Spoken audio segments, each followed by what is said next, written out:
Good morning, students. In last class we have learned about reproduction in organisms.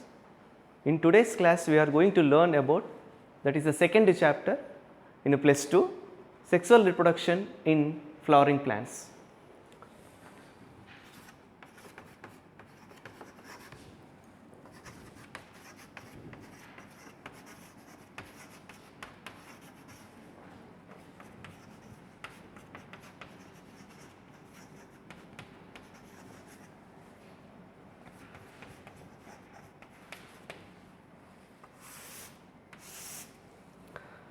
If you see in a NEET examination, from this chapter we will get 4 to 5 questions. It is one of the important chapter in plus 2. From this chapter we will get 4 to 5 questions. So let us see now what are the concepts are there in the sexual reproduction in flowering plants. Here the part of a plant which perform sexual reproduction is called as a flower. The part of a plant which performs sexual reproduction, what is that part? That part is called as a flower. Usually these flower nowadays we are using in the preparation of the dyes, scents and perfumes. Then the study of embryo and its development, is called as a embryology. What is embryology? The branch of science which deals about the study of embryo and its development is called as a embryology. And here the study of ornamental plants and its growth. What is that? Ornamental plants and its growth means which are giving more different type of the decorative flowers. That separate branch of science is called as a floriculture. So we have learned now 2 branches of the sciences. One is embryology, another one is floriculture. Embryology means the branch of science which deals about the embryo and its development is called as a embryology. The study of ornamental plants is called as a floriculture. Then what are the uses of the flowers? Flowers we are using for dyes, scents and perfumes. Then let us see how a flower will be formed on the plant body. Usually in anatomy of the flowering plants we have seen, what we have seen, that is a shoot apical meristem, that is a SAM, shoot apical meristem. From the shoot apical meristem, what do we get? A reproductive meristem.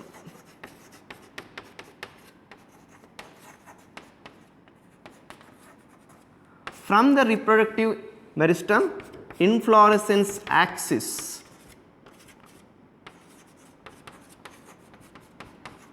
From the inflorescence axis, floral primordia. Floral primordium. From this floral bud,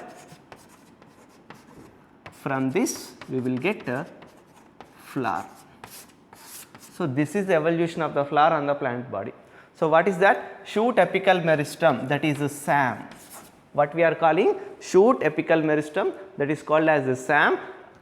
Then on that reproductive meristem, on that inflorescence axis, then floral primordium, next floral bud, from that we are getting the flower.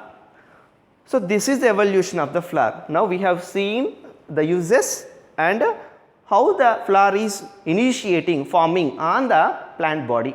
Now let us see what are the different parts of a flower. What are the different parts of a flower? Let us see.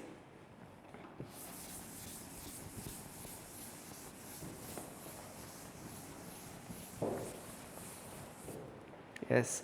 Before going to learn about the different parts of a flower, let us see the structure of the flower.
Yes.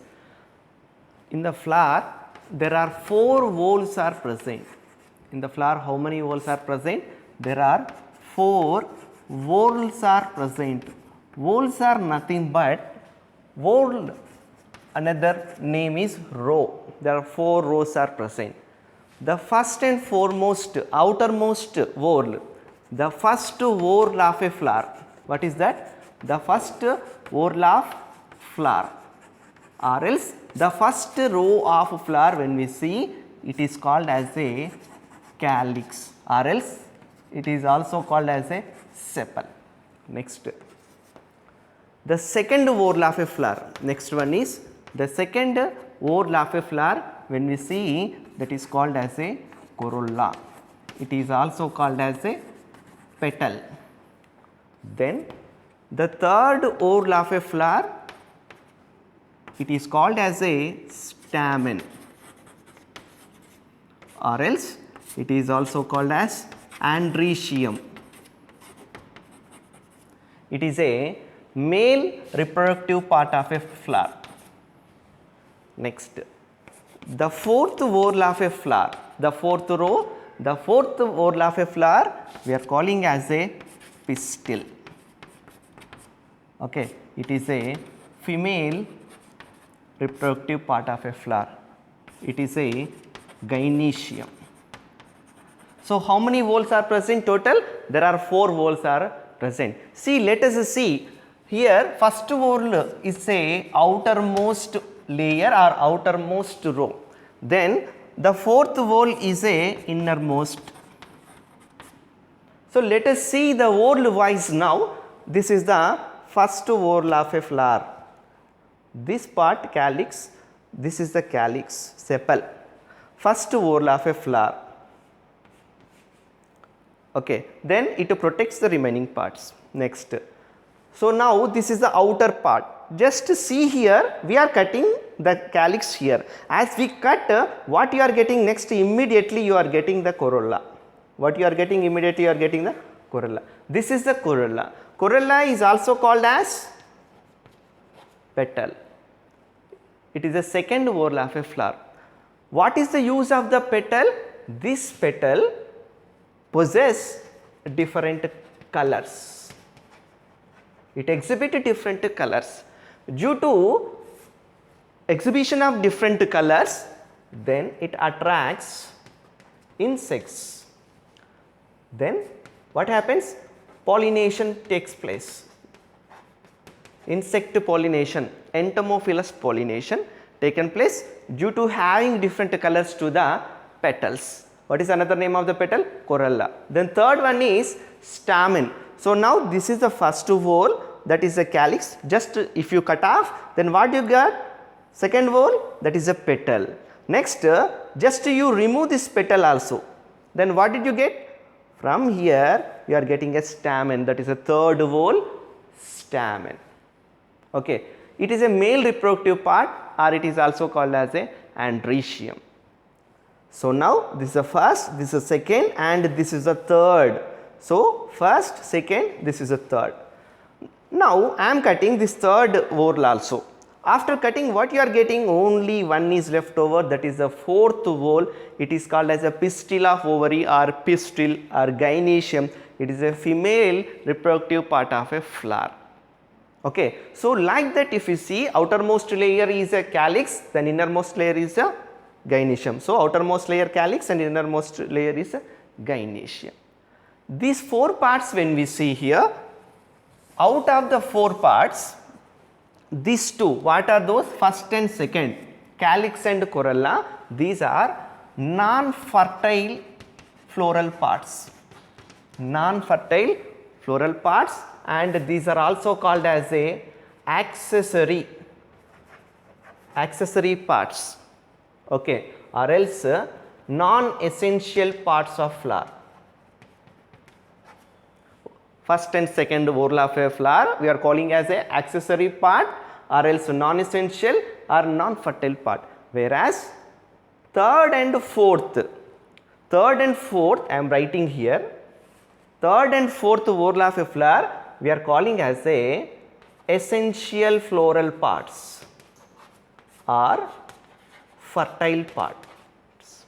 These two are called as essential floral parts or fertile parts. Okay. Then if you see here, this is a stalk where we usually catch the flower which is attaching to the stem, that part is called as a stalk. Then in this position if you see, this is called as a thalamus. Basal swollen bulged part is called as a thalamus. On the thalamus all the floral parts will be present, that is the thalamus. So stalk, thalamus, calyx, corolla, stamen and pistil, these are the main floral parts of a flower. Based on the presence of the floral parts, the flowers have been divided into 4 types. What are the 4 types? Let us see. So just I am writing here what are the floral parts. What are the different types of the flowers based on the presence of these floral parts? Usually there are 4 types are present. The first one is complete flower. Second one is, let me erase this one.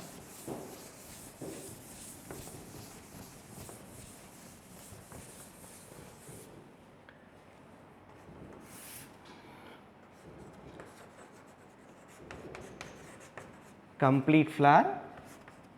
Next, incomplete flower. Next,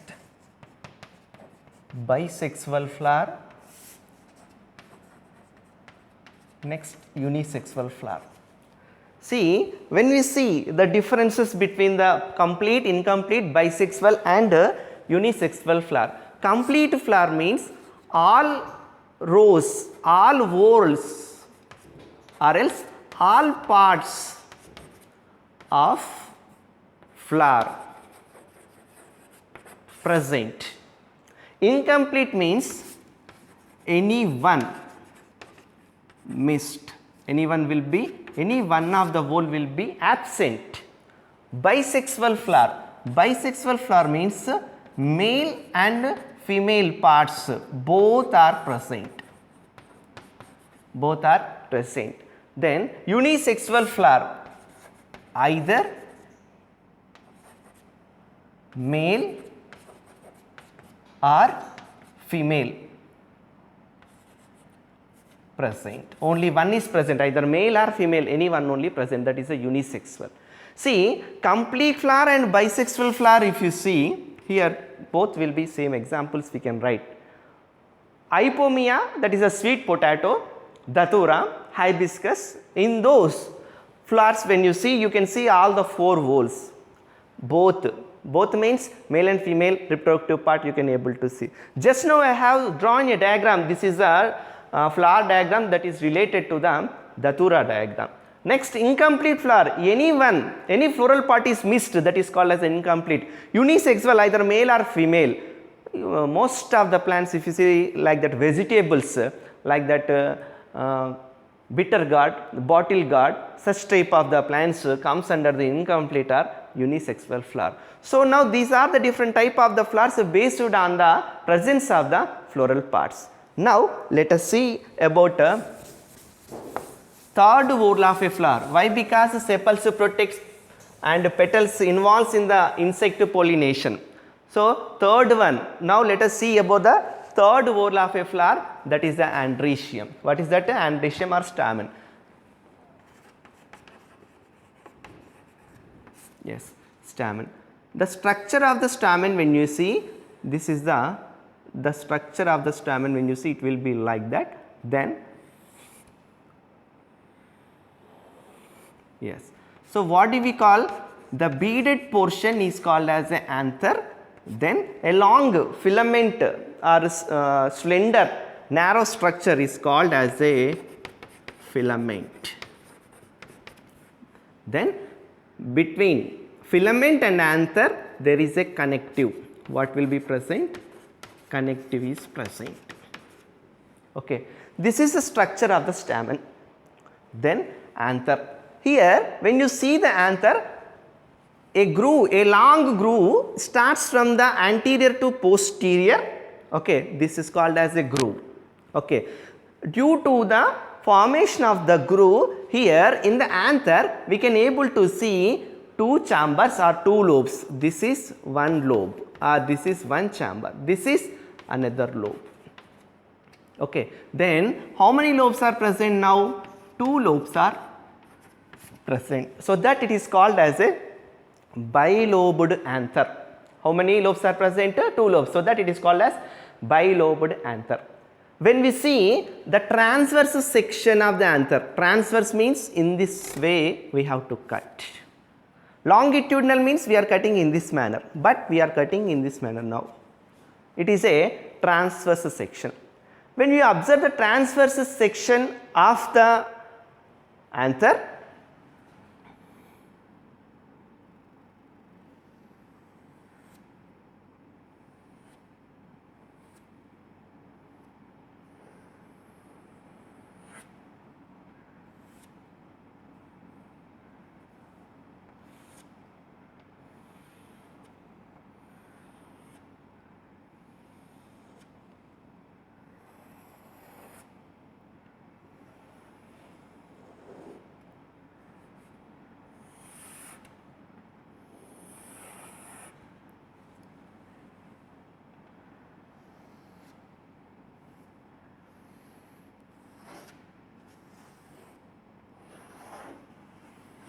yes, so we are cutting in this manner. When you cut the transverse section of the anther, then what do you get here? Like this structure you will get. Okay, then here what are these? How many chambers are present? This is one chamber and this is another chamber. First chamber, second chamber, let us assume. Then each chamber, this is the chamber, and here one microsporangia, here one microsporangia or sporangium, or else sac-like structures, sac-like structure, theca, sac-like structure or microsporangium is present. So this is one lobe. In this lobe, see, you forget about this one. First you see this one. In that, how many you can able to see? One, two sac-like structures are present. In the second lobe, how many you can see? 1 and 2. So 3 and 4 I am giving a number. Total in bilobed anther, how many microsporangia are present? 4 microsporangia are present. So that it is called as a tetrasporangiate. What do we call? Tetrasporangiate or tetrasporangium. Bilobed structure and tetrasporangium. And when you see the anther, it is a filament. This filament usually attaches to near the thalamus. Okay, so which end? This is the proximal end. Which end we are calling? Proximal end. The proximal end of the stamen attaches to the thalamus. Then this is the distal end filament. The distal end, it attaches to the anther. Very important. Distal end, it attaches to the anther, and proximal end, it attaches to the thalamus. Okay, so we have learned now bilobed structure and tetrasporangiate. Okay, it's a very important. Two lobes are present, 4 sporangium. In each lobe, 2 sporangiums are present, 2 sacs are present. See, bilobed structure, 2 lobes are present. Okay, then 4 sporangia are present. It is a characteristic of most of the angiosperms. Okay, if only one lobe, monolobe, monotheca, okay, monotheca. Where do you find? That is in Malvaceae family, like that lady's finger, or else the family members of the Malvaceae you can able to see. Example,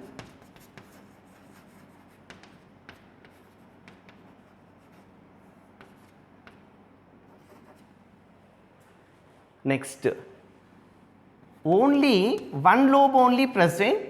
Here two chambers are present, two sacs are present. Here four sacs are present. Here only one sac is present. One lobe. Here also one lobe. Here bilobed, unilobed, mono or what do you call unilobe. Here also mono or uni, both are give us the same meaning. So here only one lobe is present, but two sacs are present. Okay, that is in the Malvaceae family. Here only one lobe is present, but only one sac is present. Example, Arcithobium. What is the example? Arcithobium. See, there is a quite difference between these three. Bilobed means two lobes are present. How many sacs are present? Four sacs. 1, 2, 3, 4. Monolobe means only one lobe will be present. In that lobe, how many sacs are present? Two sacs are present. Okay. But third one, that is Arcithobium. Monolobe means only one lobe is present. Sac is present only one. Okay. So this is about based on the presence of the lobes and based on the presence of the sacs, we have divided into three. Okay. Now let us see the anther wall structure. So now see here, this is the transverse section of anther. What do you call this bulged point or beaded structure? It is called as the anther. The transverse section of the anther, when you see, we can able to see the four sac like structure. Now let us see the ultrastructure of the anther wall.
Yes.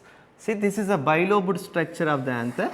Here this is a one sac and another sac, second one, then third sac, bilobed structure, four no, that is the reason why tetrasporangiate we are calling. So in this there is a connective is present. In this position it is a connective. Okay. Now what is the role of this connective?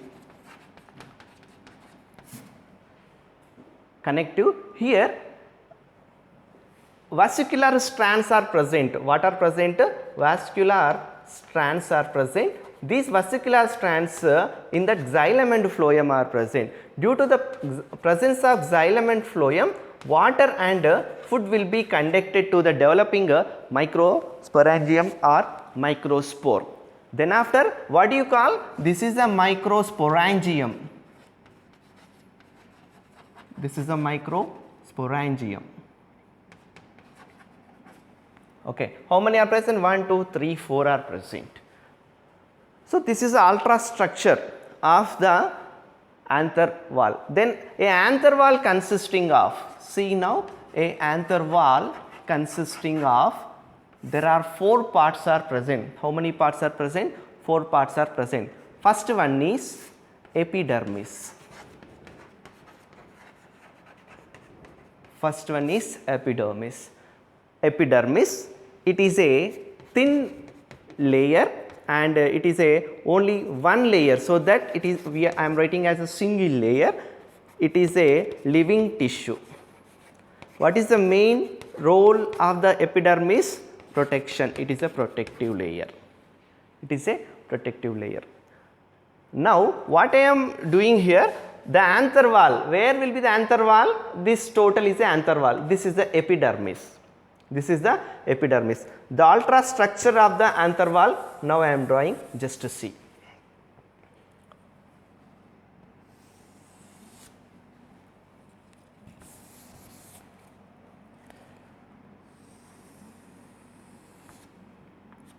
Yeah, see this one, the first layer, it's the epidermis.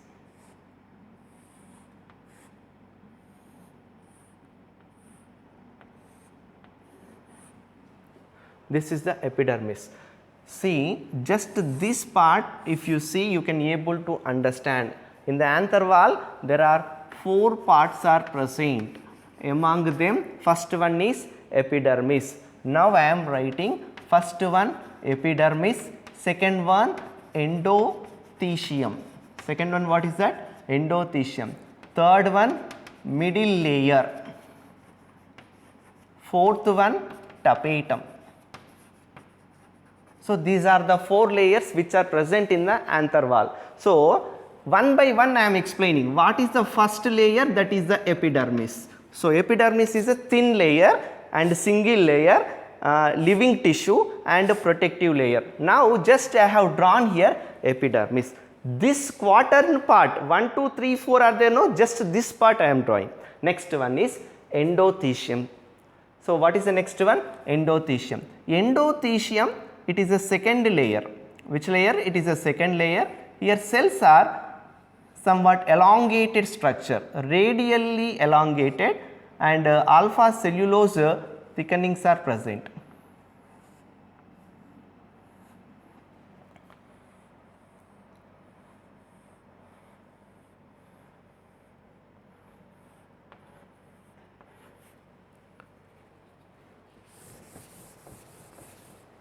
So what is the second one?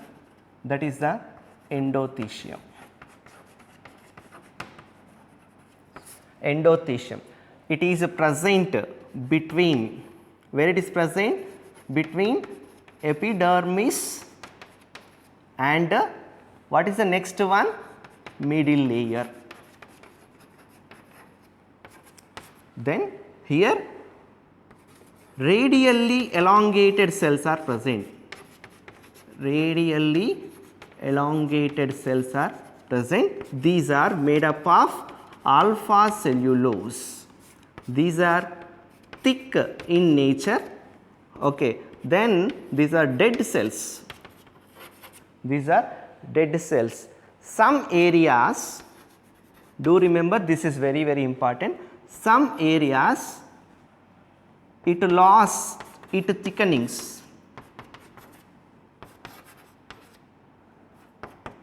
Its thickening, due to that cells are forming, those cells we are calling as a stomium. Those cells we are calling as a stomium. See now, this is a endothecium cell. It is a radially elongated cells. These are thick walled cells. Thick walled, made up of alpha cellulose. Dead cells, some areas, for example, this is the epidermis, no? Just imagine here, this is the epidermis. Next cell, it is the endothecium is present. Some areas, endothelial cells lost their thickening, due to that thin cells will be formed. These thin cells are called as a stomium cells. With the help of the stomium, it will be broken or it will be dehiscized, then the pollen grains comes out from the anther wall. So this is about the second layer of the anther wall. Next one is middle layer. What is the third one? That is a middle layer. Middle layer,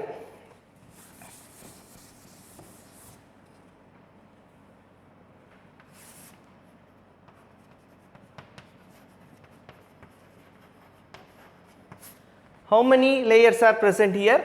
1, 2, 3 layers are present. Middle layers how many? 1, 2, 3. So now 1, this is a one row.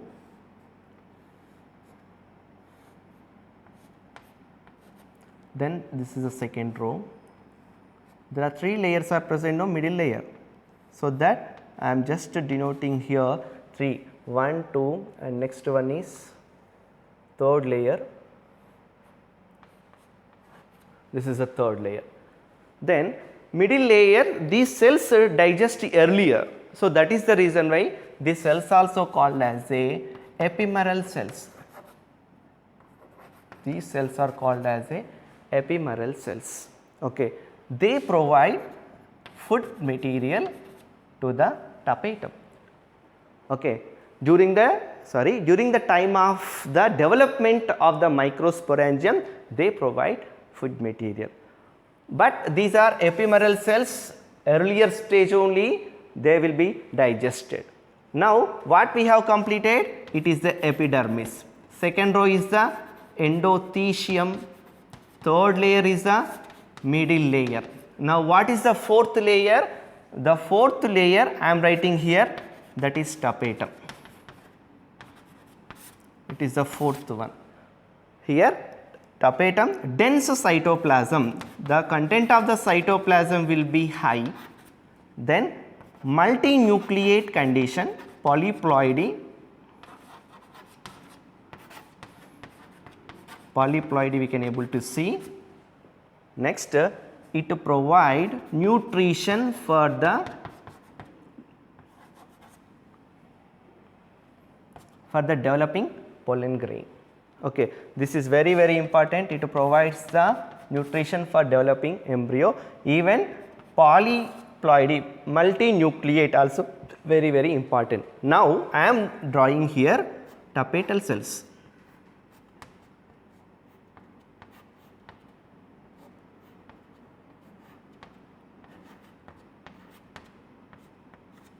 So now this is the tapetum.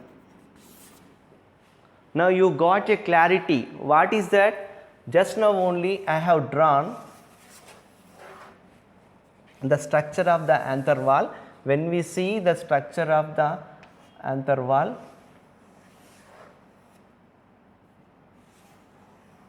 yes. So this is the epidermis. Next layer, what do you find? That is the endothecium. This is the endothecium. Next, the third layer is the middle layer. Next, inside what is present? That is the tapetum. Like that, only quarter part one side I have drawn. Like that, here, here, here, and here. Throughout the anther, you can able to see. It is very crystal clear. That is, epidermis is the outermost layer. Then endothecium is the second layer. Third one is the middle layer. Fourth one is the tapetum.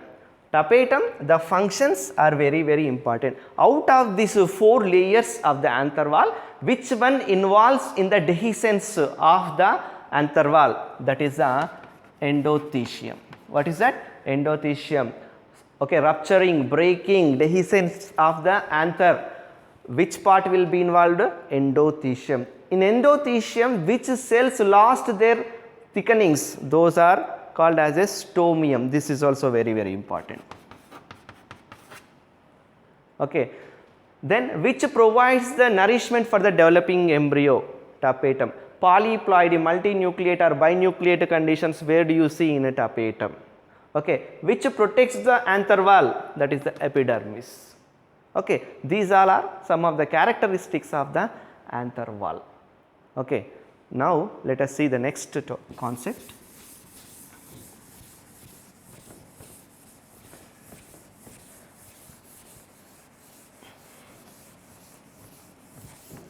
Once you see here how these layers are formed, how the microsporangium, how these layers are formed, let us see. First here what happens here, epidermis is there. What is present? Epidermis. Under the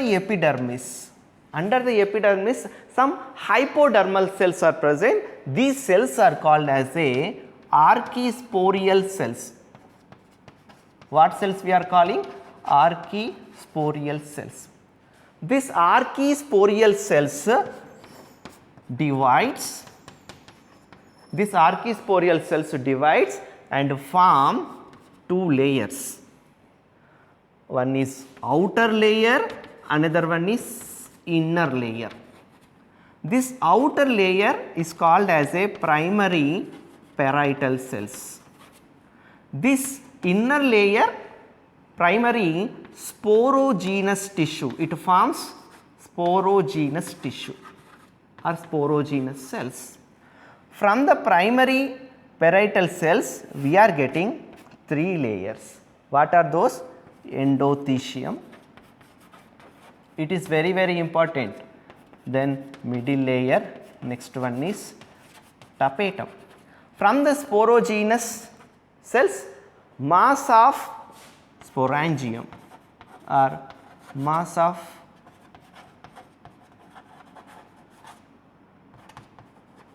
mass means group, sporangium. See once epidermis, I am drawing that one. This one only I am drawing. This is the epidermis. Under the epidermis, let us assume this is a archisporial cells. What cells are these? Let us assume these are archisporial cells. Archisporial cells dividing. So it is dividing. Dividing, no? Then after outer side means this is the outer side. Outer side, what they are forming? Three layers. What are those? Here endothecium, middle layer and tapetum. Endothecium, middle layer and tapetum. Next, inner side, what is forming here? Inner side, this is the inner side. Inner side, what is forming? Sporogenous tissue. Now you can have a look here. Epidermis, under that what is present? Hypodermal cells, those are called as archisporial cells. Archisporial cells outer side, what will be formed? Endothecium, middle layer and tapetum. Tapetum after inside, what will be present here inside? Inside what will be present? Sporangium is present. Okay. So sporangium is forming inside. Outer side what are forming? Primary parietal cells, those are endothecium, middle layer and tapetum. This is about formation of the layers as well as microsporangium.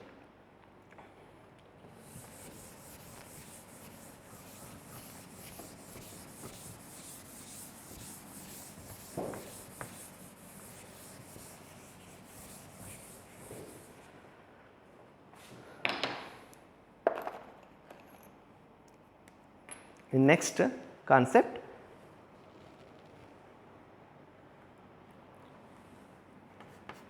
microspore mother cell. Microspore mother cell. Okay. What do you call microspore mother cell? MMC, or it is also called as a pollen mother cell. PMC or pollen mother cell. Okay. Then the condition of these two have diploid in condition. Diploid in condition. Then it undergoes meiosis. It undergoes meiosis. Then what will be formed? After meiosis, how many cells will be formed? 4 cells will be formed.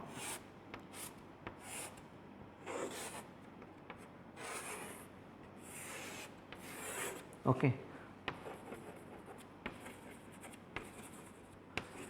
How many cells? 4 cells. These 4 cells are joined by a chemical, that is called as a joined by a chemical. What is the name of that chemical? That is callose. Okay. So now here callose is present, here callose is present, and here also callose present, here also callose present. Due to the callose chemical only, these all are combined, so that it is called as a tetrasporangiate or microspore tetrad. What do you call? Microspore, not tetrasporangiate, microspore tetrad. Microspore tetrad will be joined by which of the following chemical? That is callose. Different other chemicals also will be given. So, you must remember that is a callose. Then after completion of this, there are two types of the tapetums are there. Now let us see what are the two different types of the tapetum. First one is amoeboid tapetum. What is the first one? Amoeboid tapetum.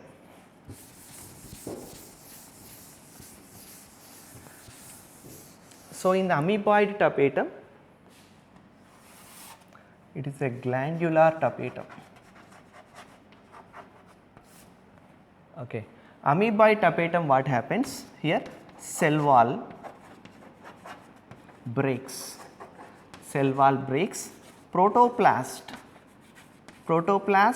shows amoeboid movement. What movement it shows? It shows amoeboid movement. So, that type of tapetum is called as a amoeboid tapetum. Tapetum mainly two types, one is amoeboid, another one is glandular. Then where do you observe it is a less common? It is a less common in angiosperms. Okay. It is also called as invasive tapetum. Invasive tapetum or else plasmodium. Plasmodial tapetum. So, it is also called as invasive tapetum or plasmodial tapetum. It is very less common in angiosperms. Cell wall breaks and protoplast shows amoeboid movement. That is the reason why it is called as a amoeboid tapetum. Glandular tapetum, in this cell wall no breaks. It will not break. It will not break. Then what happens here? When it is not breaking, it secretes. Glandular, a gland like structure, it secretes some material or the food. This food involves in the development of the, then it is supplying the tapetum, then that food involves in the development of the microsporangium. Then it is most common in angiosperms.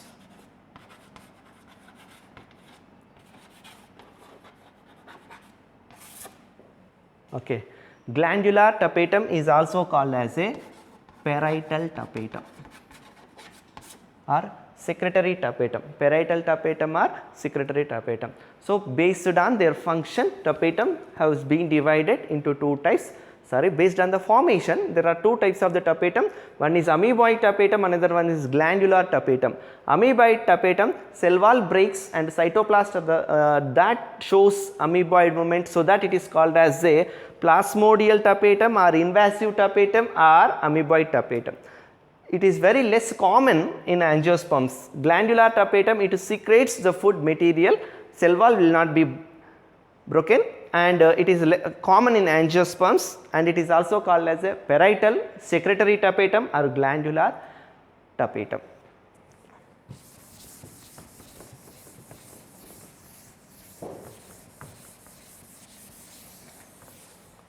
Then let us see the functions of the tapetum.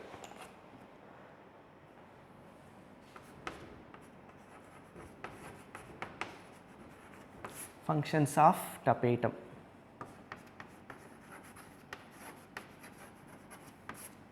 Okay. Then the first one, if you see, formation of the callose or callase, it releases callase enzyme, activity of the callase enzyme.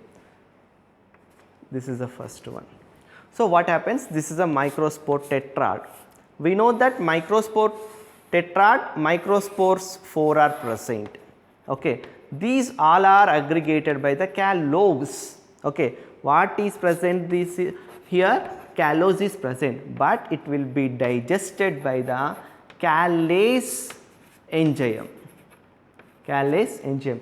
Due to that, microspores will be separated. Microspore separates. This is the Callase enzyme activity. Next one, formation of the pollen wall. It involves in the formation of the pollen wall tapetum. Pollen wall means how many are present? There are two. One is exine. It is a outermost layer of the pollen. Then next one is intine. It is a inner layer of the pollen. Okay. How it will be formed? Let us see. First, this is it is the outermost layer, no? This is a microsporangium. Around the microsporangium, what cells are present? Tapetal cells are present. Now, whatever the cells I am drawing, these are tapetal cells.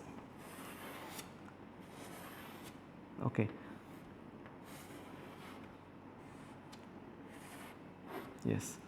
Now, this is a cell wall, this is the plasma membrane.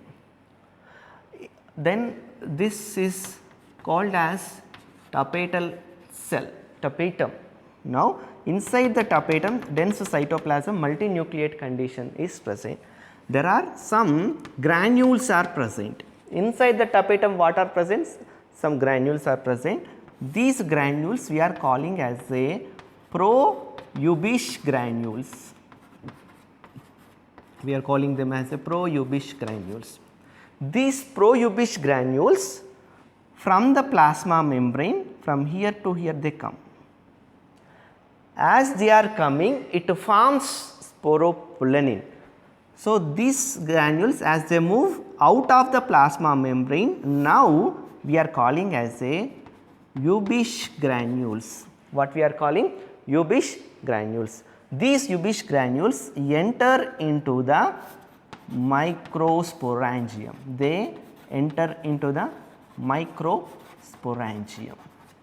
Then now they involves in the formation of Ubish granules, involves in the formation of the sporopollenin.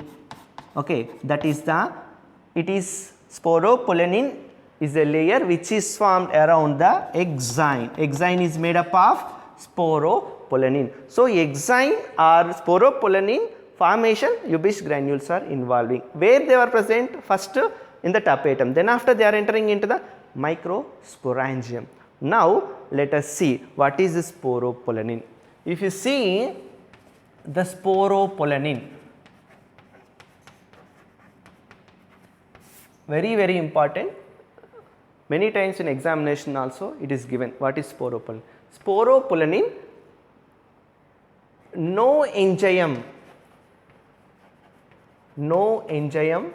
degrades. No enzyme dissolve, no enzyme digests the sporopollenin. Such a strong the sporopollenin is. Next, no organic acids or acid show their action. Any acid or organic acid also will not show its action on the sporopollenin. Okay, if you add the acid also, sporopollenin will not be digested, it will not be broken or it will not be burst out. Such a strong is sporopollenin. Next one is no alkali, that is the base, also show its action on the sporopollenin. Then there is no biological degradation. There is no biological degradation. Naturally also microorganisms cannot dissolve the sporopollenin. Okay, and one more. If you supply high temperature also, it can be able to withstand. Okay, so the temperature also cannot do anything for the sporopollenin. That is the reason why scientists, whenever the pollen grains are found in their research in the earth crust, then they are using for their researchers from which decade, which era this plant belongs to, like that they can able to predict.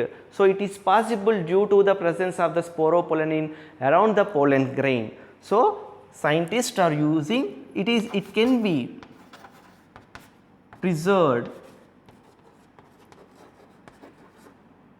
as a fossil, so that archaeologists, paleontologists or archaeologists, they are using this pollen grains for the research purpose, which era or which time that plant belongs to understanding purpose. Sporopollenin or the pollen grains are very useful. It is very important. What are the characters of the sporopollenin? No enzyme degrades, no organic acid cannot degrade, or no alkali, biological degradation also not possible. At highest temperature also it can able to withstand, that temperature cannot degrade that, then it will be preserved in the form of a fossil that is useful for the scientist research in order to know about their time and era. So, that is about sporopollenin. Next, these all are functions of the tapetum. Still one more function is there, let us see what is that.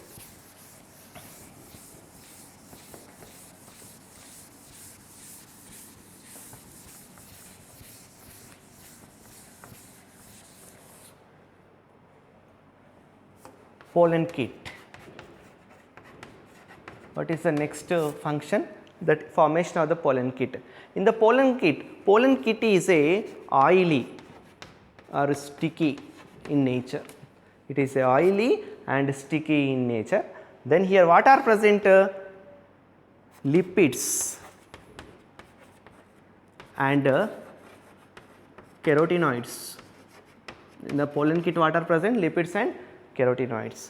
Due to presence of the lipids and carotenoids, here especially carotenoids, the pollen grains getting protection from the UV rays.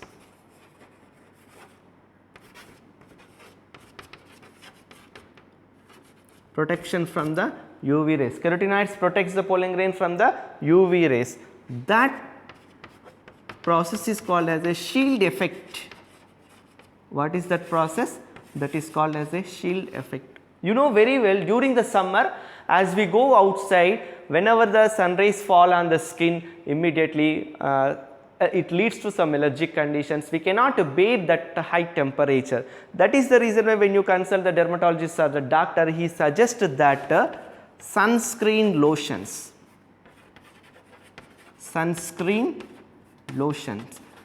So, what purpose? In order to protect the body from the UV rays or the high temperature or those rays.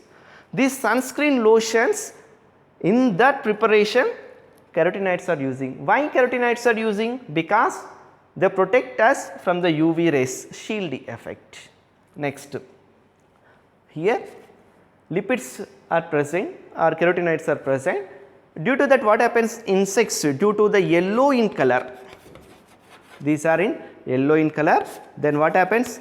Insects attract, then insect pollination will be taken place.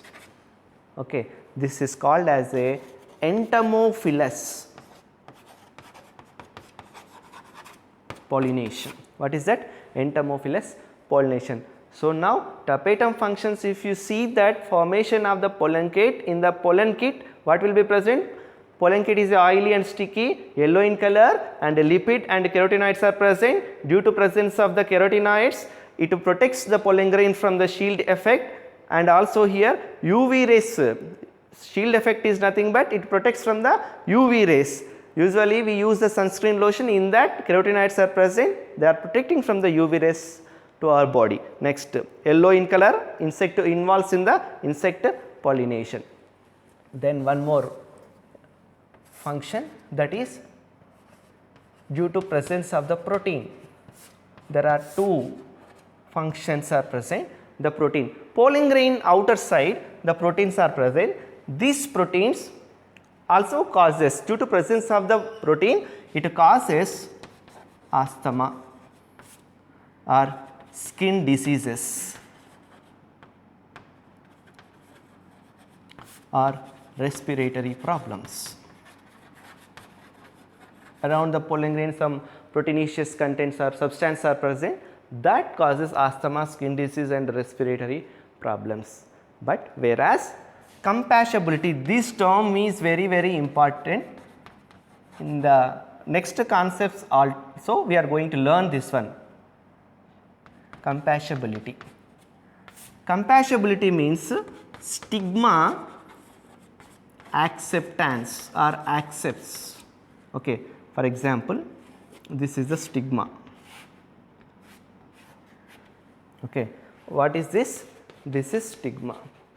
Usually, what is pollination? The transfer of pollen grains from the anther to stigma is called as a pollination. Now, whenever a pollen grain falls, just I am drawing different pollen grains here.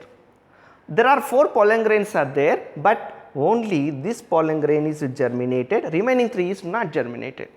Why? Because there is a compatibility. This stigma is it is accepted for its pollen germination. Why? Because around the pollen grain some proteins are there. Those proteins are related to this stigma, means the same species pollen grains whenever fall on the stigma only it accepts, otherwise it will be rejected. If it is accepted and pollen tube is germinated, that is called as a compatibility. If it is rejects, pollen tube is not germinated, that is called as a incompatibility.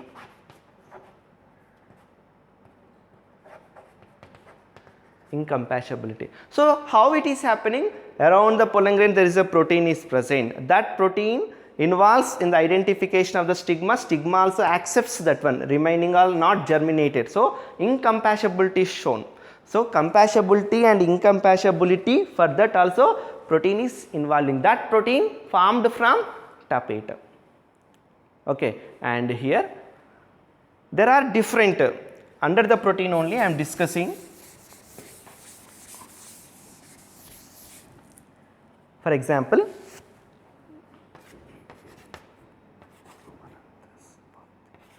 caps. Caps stand for Chenopodium, Amaranthus, Parthenium, Sorghum. You can able to remember like a caps and you can abbreviate that one. Then here what happens? These all causes allergy. These all cause as a allergy for the human beings as well as different problems. Altogether cause hay fever. This altogether causes hay fever. Especially in this 4 example, I am going to explain Parthenium. What I am going to explain about that? Parthenium. Parthenium is it is also called as a carrot grass or else Congress grass. Okay. Then it is also called as a white top. At the top of this bird's white color, so that we are calling as a white top. Then during the time of the wheat import to India, we got this Parthenium to India. So, wheat while we are importing from USA, we got the Parthenium. Okay. To eradicate the Parthenium, we are using, it is a dicot weed. What is the Parthenium? It is a dicot weed. What is weed? Weed grows in the cropland and it takes the minerals and nutrients. Then after it grows more than the actual crop. That is the reason why that is called as a weed. Parthenium grows in the croplands. That is the reason why it is called as a dicot weed. To kill this dicot weed, to eradicate this dicot weed, we use 2,4-D chemical, 2,4-dichlorophenoxyacetic acid. 2,4-dichlorophenoxyacetic acid we are using in order to eradicate the dicot weed. What is the dicot weed? That is a Parthenium. Parthenium hysterophorus is the full name, scientific name of the Parthenium. Okay, carrot grass or Congress grass, whip top also we are calling, and we imported to the India along the wheat from the United States of the America. This is about. Then what are the different diseases it causes? Already I have written here: asthma, bronchitis, asthma, bronchitis, and pulmonary diseases.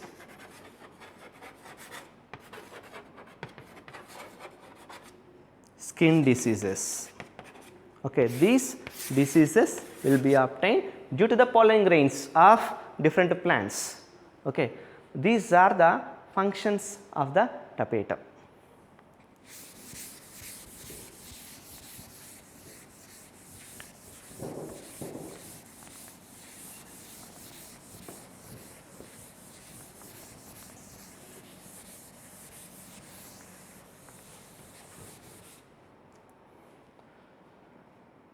Then as we see that microspore mother cell MMC, okay, then it is a 2n in condition, then meiosis will be taken place. Due to the meiosis, what will be formed? Microspores will be formed. Okay, these are the N. So the process of formation of the microspore from the microspore mother cell is called as a microsporogenesis. What we are calling? Microsporogenesis. Microsporogenesis means, what is microsporogenesis? The formation of the microspore from the microspore mother cell is called as a microsporogenesis. Based on the cell division, okay, based on cytokinesis or cell division, there are two types mainly. Of course, many types, 4 to 5 are there, but especially we are learning two types only. First one is successive cell division. Next one is simultaneous cell division. Okay, this successive cell division we see in the monocots, whereas simultaneous we see in the dicots. Okay. Then next, here what happens in the successive cell division? First, this is a microsporangium, microspore nucleus. Okay. Then first it undergoes meiosis 1 division. Due to the meiosis 1 division, then how many nucleus will be formed here? 2 nucleus, here one and here one. Okay. Then meiosis means nucleus divided, means what has happened? Karyokinesis is taken place. Karyokinesis is completed. Then karyokinesis after, immediately cytokinesis will be taken place. Cytokinesis means cell wall will be formed. So due to the cytokinesis, what happens? 2 nucleus divided. So this cell condition is called as a dyad. Di means 2, dyad. Okay. Next, what happens here? Meiosis 2 will be taken place. Next, what happens? Meiosis 2 will be taken place. Meiosis 2, due to the meiosis 2, what happens? From these two, this cell 2 and this cell 2. From this nucleus again one more. From this one again one more. Just you observe here. Here 2 nucleus and here 2 nucleus. So first karyokinesis will be taken place. Next, immediately cytokinesis will be taken place. So now due to that cytokinesis, how many are forming? 4 are forming. So microspore tetrad. What is that? Microspore tetrad. Such type of the cell division is called as a isobilateral cell division. Isobilateral cell division. Now let us see in dicots. In dicots, when you see here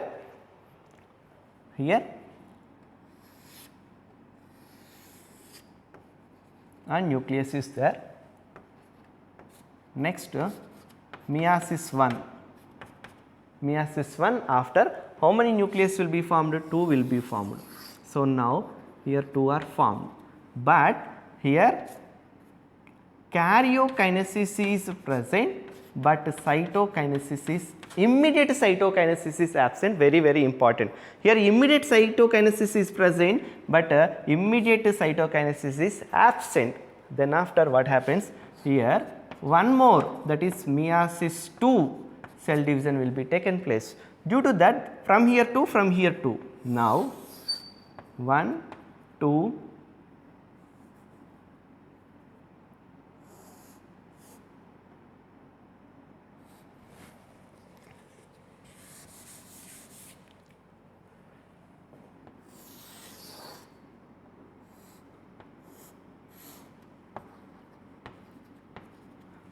4 nucleus will be formed. Sir, here 3 only visible, no, one more. It will be back. Okay. So this type of the cell division, tetrahedral cell division. What cell division? Tetrahedral cell division. What you have to remember, in the monocots, after the karyokinesis immediately cytokinesis will be taken place, but whereas in the dicots, after the meiosis 1 karyokinesis, after immediate cytokinesis will not be taken place. After the meiosis 2 immediately cytokinesis will be taken place. That is the reason why what happens here. Here dyad condition you cannot see, nucleus will be 2, but cytokinesis will not be taken place. After the meiosis 2 only cytokinesis will be taken place, so that 4 cells will be formed, but here it is a tetrahedral condition, one of the cell will be back. This is about the dicot simultaneous type of the cytokinesis, but in this is the advanced one.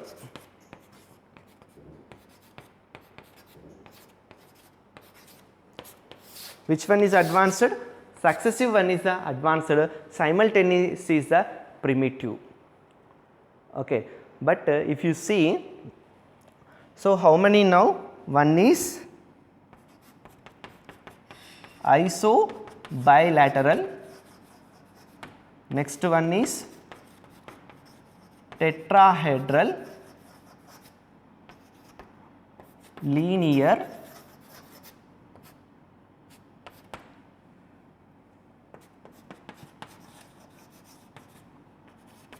decussate. What are these?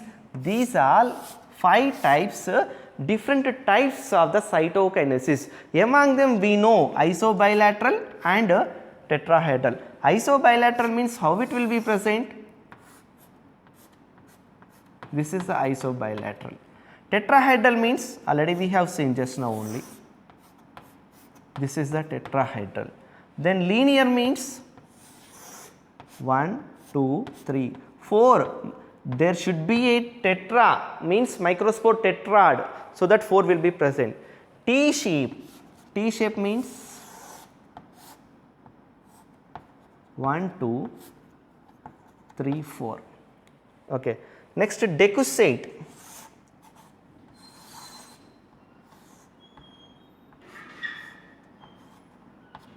One, 2, 3, 4. Decussate. How many are there total? 1, 2, 3, 4, 5. But isobilateral is a more advanced. These 5 types we can see in only one plant. Okay.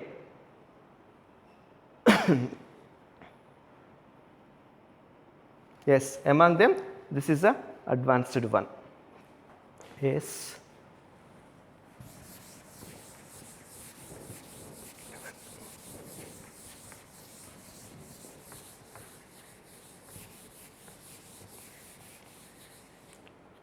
So this 5 we can able to see Aristolochia elegans.